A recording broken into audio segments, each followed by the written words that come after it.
Hello and welcome to today's episode of Authentic Achievements, where it's my absolute pleasure to be joined by the fabulous Dr. Rob Lyon. Rob, welcome. Thank you very much for having me today. Oh, it's a pleasure. I'm so looking forward to our conversation. But before we get stuck in, let me share a little bit more about you with the audience. So Dr. Rob Lyon is a professor, researcher, consultant, and a speaker with over 20 years of expertise in workplace culture, leadership development, and performance improvement. As the co-founder of Black River Performance Management, he helps organizations enhance leadership, employee engagement, and team performance. A faculty member at the Idaho State University, Rob mentors future leaders in human resource development. His philosophy, work should fuel the human spirit, not drain it, guides his evidence-based approach to building thriving workplaces. With experience across diverse industries, he specializes in sustainable, people-first strategies that drive organizational success and create lasting positive change. I mean, wow, where to start with that, Rob? I mean, I love that actually you're kind of bringing it from the fact that actually at the heart of every business is the people. And once we get that bit right, once we understand that piece, the rest becomes much easier. But could you bring your journey to life with us, to life for us a little bit more, please? Sure. Presently living in the U.S. I've been in the U.S. now longer than I've lived in Canada, so I'm Canadian, and came to the U.S. for college, and then it just took its own journey from there. I wasn't necessarily sure that I was going to end up where I am today. People ask me, how did you do this? How'd you get there? And the truth of the matter is I got here somehow. Like, really, it was as doors opened along the way, I made choices, but it wasn't something that I necessarily set out to do. It's funny. We do a warm up with clients when we meet them, and we ask, how'd you get to where you are? Right? Because the story is always interesting, and almost nobody that we've had in our groups say, oh, this is what I always wanted to do since high school or since childhood. You get the rare person every once in a while, but so it's been a pretty interesting experience where I slowly moved into academics in the range of teaching. I was managing and leading in academics prior to getting my doctorate. So I had staff, a couple hundred staff, and that's where I kind of cut my teeth in the leadership and crisis and response and building and facilities aspects of complex organization. And then so bring it up to where I am now in Idaho. I came here to teach. I teach a graduate program, Human Resource Development, and I also have an undergraduate program called Workplace Training and Leadership, entirely online. And the nice thing about this program is that everyone is in industry in it. So we're starting with people that have some sort of work experience. So all of our course material is geared directly towards that. So there aren't tests every week and things like that. Instead, we're saying, look at your organization, find an issue that relates to, let's just choose the topic, psychological safety. Let's work through some frameworks and theory. Let's bring in what's going on in your organization and try to connect the two. Do they connect cleanly? Is it a little messy, right? Because academics it's at its own pace, which is not necessarily real-time pace. And so sometimes things are slower. And as you know, what we stand and teach in the classroom oftentimes is very idealistic, theoretical. And when you're in the trenches, it's not quite that. And so because I have a foot in the consulting and practice world as well as the academic world, we spend a lot of time in the gray space to help the students understand that it's just not what I say in terms of this theory and that's how it works. This theory is to inform our insights and our beliefs and our understanding to be able to connect better with what someone is experiencing so that we can build a response accordingly. And so our program is, similar to our company. Our company, let's start with this, is industry agnostic, context specific. And so we take the same approach with our program too. So it doesn't matter where you're coming from as a student. You could be from higher ed, you could be from military, from a for-profit business. We let them choose what it is they want to study and work on based on the parameters and the frameworks we've delivered context free so that they can take it and fit it into their work. And so that's been really rewarding for them. And it's been equally as rewarding for me because, like I said, we put in practice, one foot in academia, building out systems and strengthening what we're delivering to industry based on the evolution of what's happening with respect to research and development and trends that we're seeing in this other domain. Wow, I love that, because very often, we can get inspired by the theory, but we're then left lacking a little bit in how do you implement that theory? How do you turn that into actions that you can take that are going to make a difference? And I think the fact that you're teaching it in that way that allows them to not only learn and understand it, but actually utilize it and continue to learn from it as they iterate within it, because it doesn't always go smooth. Just because we've learned something, we put it in, it doesn't go, oh great, tick. Right. So I love that. That's kind of what you're helping them with, and that whole element of kind of how you lead yourself and others, because for me, that's one of the things I think sometimes gets lost a little bit when we think about leaders and like leadership attributes, is the fact that actually we have to be leading ourselves at the same time as leading others, and we have to go through the same change curve that everybody else has to go through whilst taking them through it. So you've got to be able to almost do both. But could you tell me, what do you think is one of the most critical leadership attributes that nobody really talks about? Oh, this is one of my favorite things, because I think it makes so much sense at the end of the day. And so the number one attribute, I believe, is consistency, right? Yeah. Consistency. And what I mean by that is showing up, and you look at the podcast we're on, right? Authentic achievements, right? So it's so true to this, right? So it's showing up in a way that your behavior becomes predictable, so that your people know what to expect, good or bad.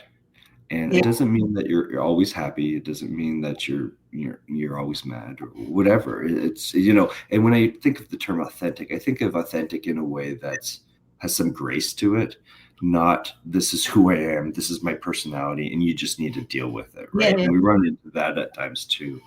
But consistency, I think, is extremely important, because what we're trying to do in high impact, highly effective organizations is increase a couple things: communication and the quality of communication, but also self-sufficiency.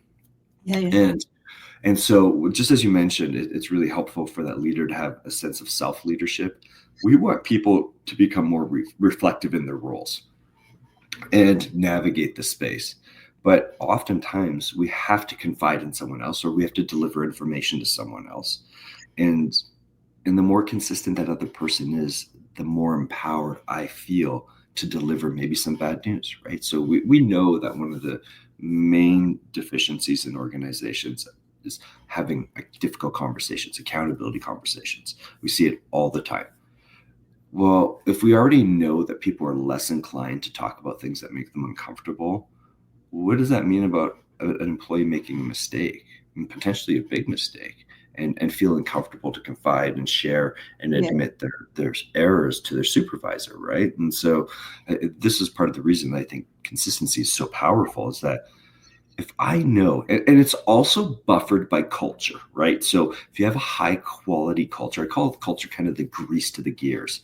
If you have a high quality culture, it makes all of this so much easier. If you have a defensive kind of aggressive culture or inauthentic culture, it makes it really difficult for someone to step up and say, look, hey boss, I made a mistake and I want to bring this to your attention. And I see this consistently, and we really see it when these people leave, and then you see what all was swept under the rug that they didn't bring forward in a timely manner. Now the organization's transitioning and they have to work through this new stuff that they didn't realize, right? Like maybe Kim did not submit reports consistently and now our funding's jeopardized or something like that. And so consistency, in my opinion, is super important. And I think about that even outside of work. Think about that as it relates to relationships with significant others or friends. They want to know who they're with. Yeah, And do am I getting the, off the handle Rob today, or am I getting the compassionate Rob today? That's a lot of stress for the other person, yeah, friend yeah. or significant other, right? And so I know I've kind of unfriended people in life, in the sense of they're too volatile for me. It drains my energy, and that's one of the things I believe, that by being consistent, people know what to expect, and they can engage more, and then they can feel more safe. When we talk about psychological safety, like psychological safety in the workplace as well as outside the workplace. I love that. That so resonates. It always makes me smile. But whenever I meet people, they go, "Oh, you're exactly like I expected." I was like, "Well, that's such a shock." And they're like, yeah. But the fact that it's the thing that they come up with means that must mean you meet a lot of people who aren't exactly like you. For that for that to even be a thing. And I remember Yeah. leading a big commercial department, and I used to say to them, like, do me a favor, like, could you trust me now until I prove to you I'm untrustworthy, and I'm going to do everything I possibly can to never prove to you that I'm untrustworthy. And it wasn't until we hit a massive disaster, huge, fell off a cliff, Rob. It was horrific. It was horrific. That actually they turned around and went, "You just don't change, do you?" And I was like, "No way. I don't know how to be anybody else.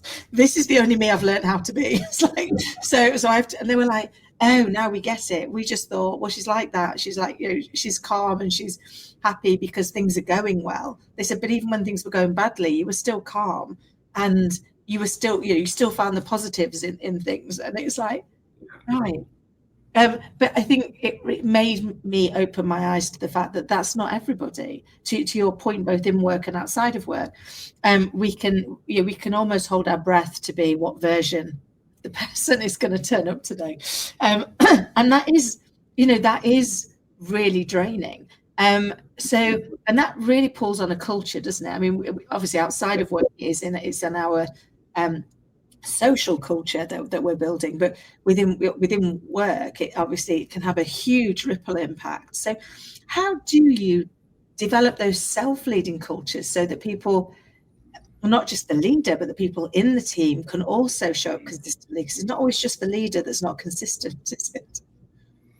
So my approach and my belief is that we need to be purposeful about our development initiatives. And part of that is nurturing and cultivating a community within your team, right? And so when I talk about community, I talk about it from the perspective of a group that has some alignment and similar beliefs and goals, and they feel a level of connection. And so when we have that as a prerequisite, it makes having difficult conversations much easier.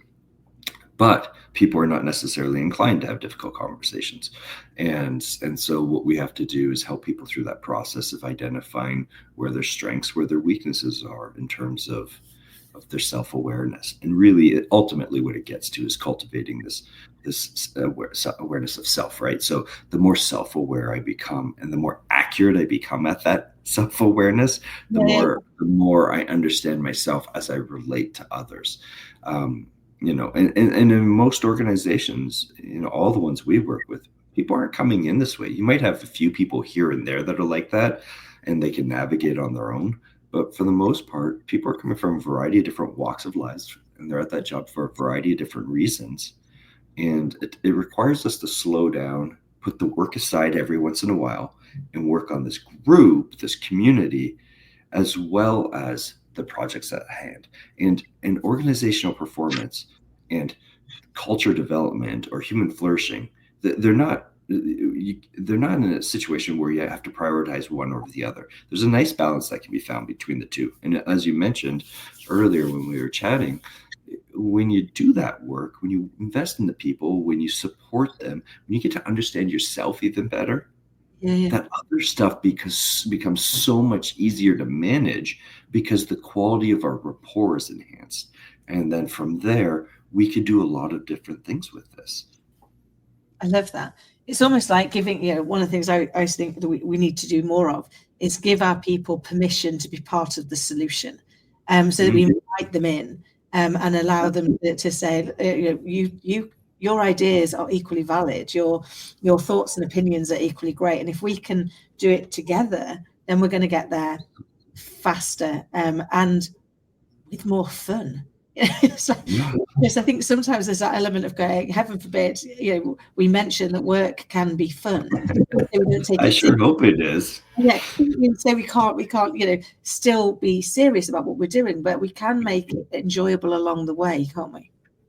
Absolutely. And to your point, we actually have a model that we developed based off of community development work and research that we call it the 5I engagement. So we replace the E with an I, engagement. It's on our website in our models section, but it walks you through that. It walks you through how you cultivate that, just to your point, right? Being very intentional about including people, involving people.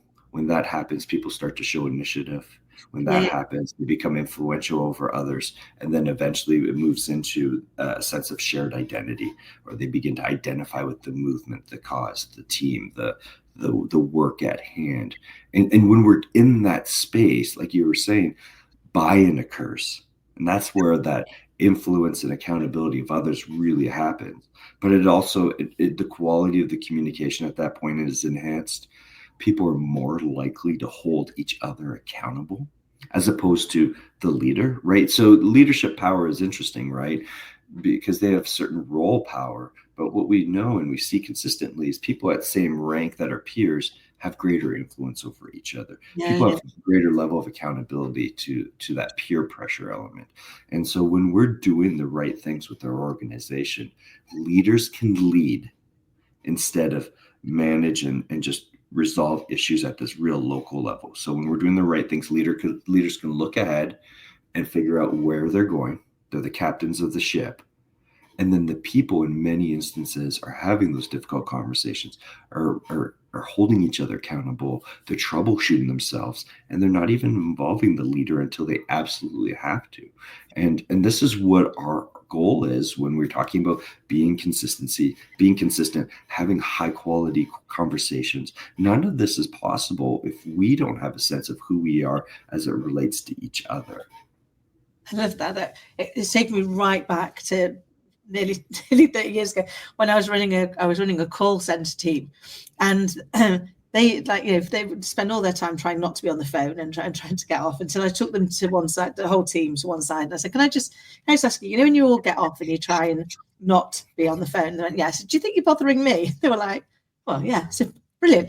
I said, not bothering me in the slightest. I said, but how the call center works is when one of you leaves, everybody else works harder. And I've got 50 of you to manage. So I can either tell the one of you off, or I can make the other 49 of you work harder. Well, for me, that doesn't feel fair. So I tell the one person off. I just thought I'd share the information with you, and never had to bring it up again. The second their backsides left the chair, somebody nearby would be like, oi, I'm working harder because of you. Like, yes, you are. Yes, you are. And therefore I can go and focus on it. But it allowed them to be to be accountable for their part, but also to be accountable for making the team the best that the team could be. So I love that. That's almost that. How do we help people to find the part to play within what it is that we're hoping to achieve as an organization, so we can grow together. So how can leaders learn that? Because they're so busy learning, aren't they, about how to lead and how to fight their fears around whether or not are they doing it with the right amount of gravitas? Are they demonstrating, particularly those young leaders that have been part of the team and are now leading the team? Because that can be an uncomfortable transition, can't it? That I was in it with you, and now I'm your boss. I'm gonna change you. How do they best start to make some of those adjustments? Yeah. Well, I hope if it's an internal promotion that they have some ground covered by their leaders, right? And I see that hardly ever, because people have to have permission to acclimate, to grow, to change, right? And just because you were pure at one point, it doesn't mean you're a flawless leader the next day.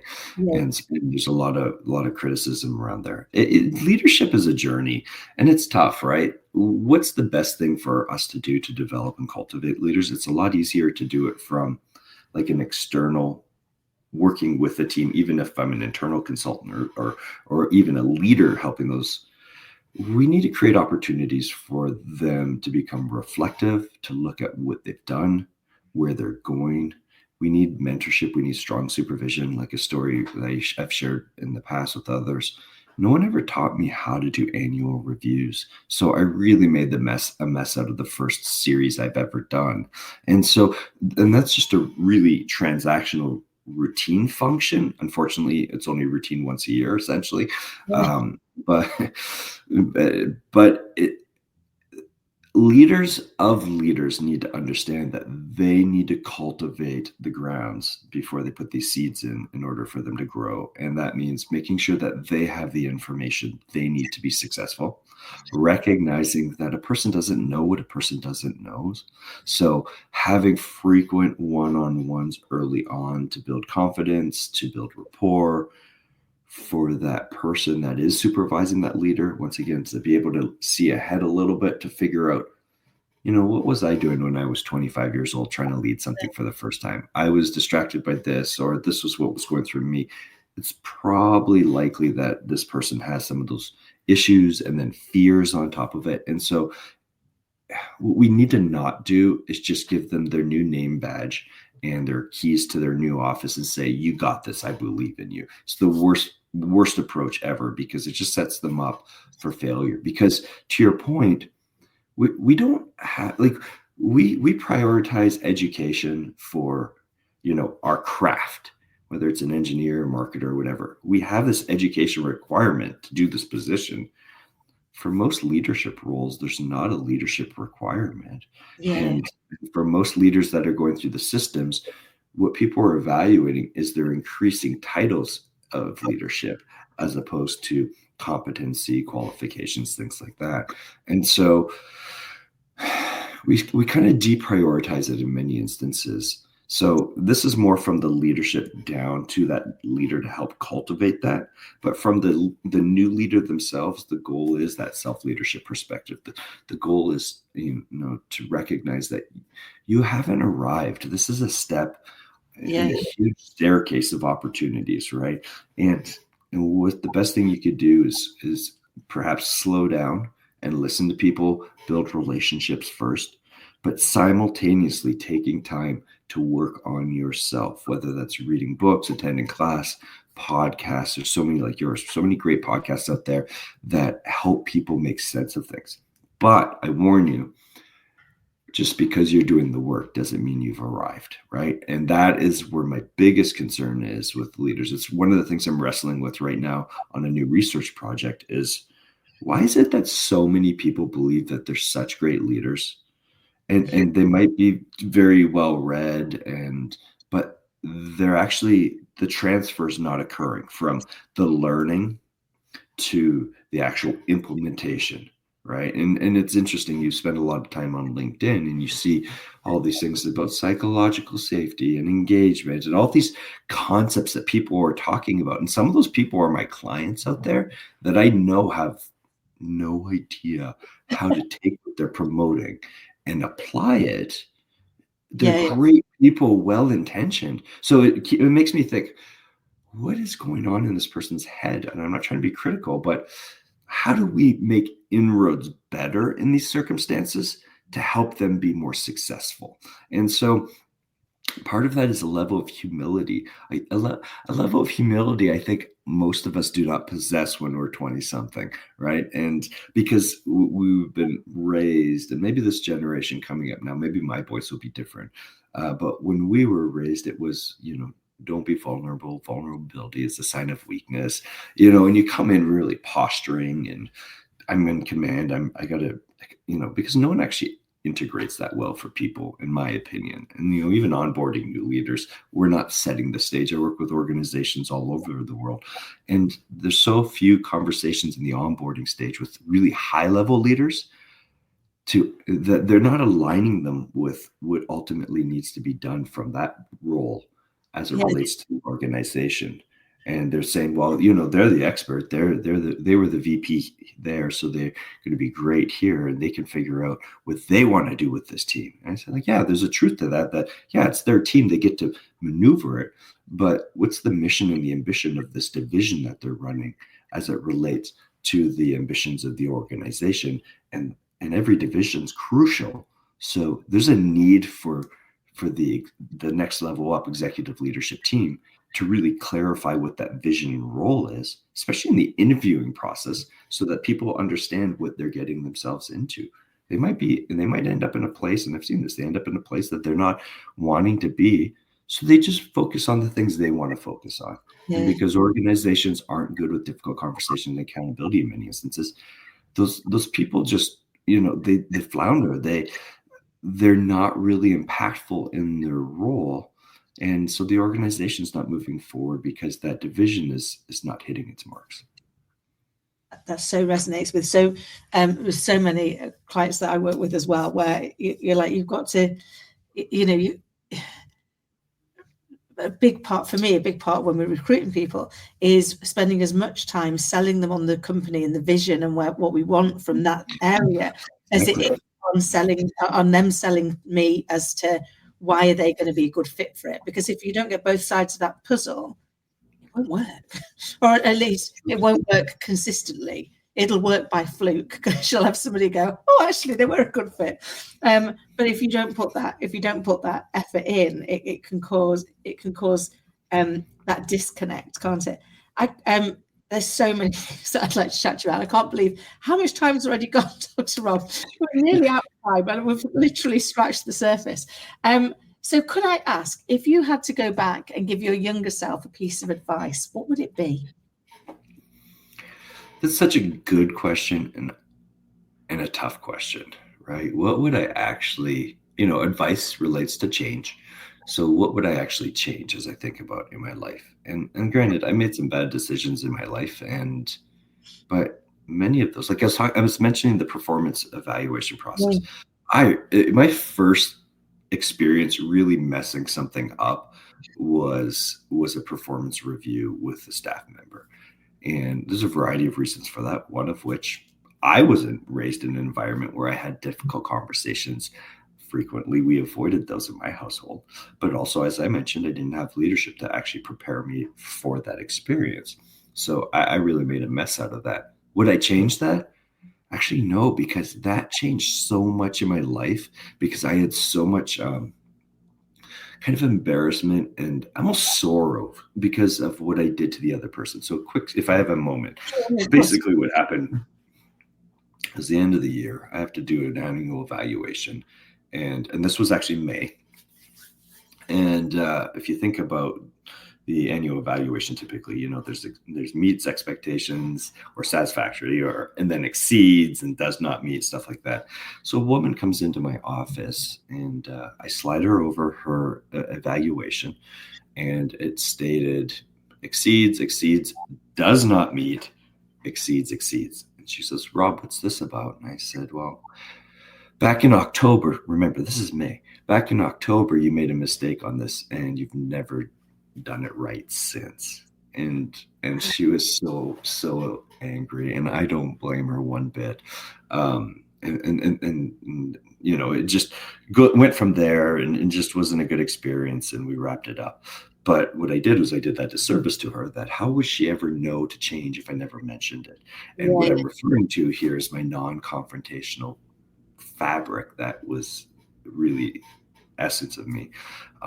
I really did her a disservice. Would I change that? Would I do that differently? I'd love to do it differently on behalf of the other person. Yeah. But it was such it was such an informative process in my development that led to me really focusing on, look, I have a skill, or I don't have a skill. I'm lacking that skill. And it's crucial if I'm going to be doing what I want to do and to do it successfully. And so that was the beginning of a journey to develop that that competency. And so once again, would I change it? I felt really bad for her. I'm sure she doesn't even remember it now, Yeah. but it's part of who I am.